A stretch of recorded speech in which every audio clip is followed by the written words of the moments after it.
सफाई करना कुछ लोगों के लिए शांति का साधन होता है, लेकिन हमारे मोहल्ले की गिन्नी दीदी के लिए यह किसी युद्ध से कम नहीं। उन्हें सफाई से जितनी नफरत है उतनी तो शायद बच्चों को स्कूल से भी नहीं होती। झाड़ू, पोछा और डस्टर इनके लिए ऐसे शब्द हैं जो बस शब्दकोश तक ही सीमित होने चाहिए, जीवन में नहीं। गिन्नी दीदी हमारे पड़ोस में रहती हैं। उम्र में मुझसे 10 साल बड़ी हैं, लेकिन व्यवहार में ऐसी लगती हैं मानो काम से हमेशा छुट्टी पर हों। सुबह 10 बजे तक जब मोहल्ले के सारे लोग अपने अपने काम में लग चुके होते हैं, दीदी तब भी रजाई में चिपकी होती है। आंख खुलती है तो पहला डायलॉग होता है, मम्मी आज कौन सा दिन है? और फिर अरे आज तो मेरा रेस्ट डे है। ये रेस्ट डे हफ्ते में कम से कम 6 बार आता है। उनका कमरा ऐसा दिखता है जैसे वहां कोई छोटा मोटा तूफान आया हो। बेड पर कपड़े, जमीन पर किताबें और अलमारी में इतना सामान भरा है कि दरवाजा खोलते ही किसी चीज के बाहर गिरने का डर बना रहता है। एक बार आंटी ने गुस्से में कहा, कमरे में चलने की जगह नहीं बची, कुछ सफाई कर ले।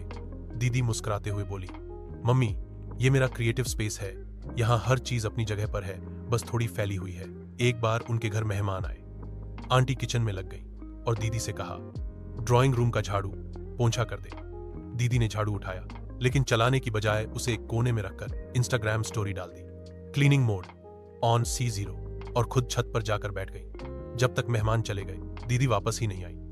आंटी तो सिर पकड़ के बैठ गई। दीदी को पोंछा लगाने से इतनी एलर्जी है कि एक दिन उन्होंने रोबोटिक वैक्यूम क्लीनर मंगवाने की जिद की। पापा ने तंग आकर दिलवा भी दिया, मगर सफाई करवाने की बजाय दीदी ने उसे रोजी द क्लीनर नाम देकर इंस्टा पर पोस्ट डाल दी, मीट माई बेस्टी। सफाई तो फिर भी नहीं हुई, लेकिन रोबोट का नाम मशहूर हो गया। मोहल्ले में जब भी सफाई अभियान होता है, जैसे मंदिर की सफाई या सामुदायिक केंद्र में काम, तो दीदी को अचानक कोई बीमारी लग जाती है।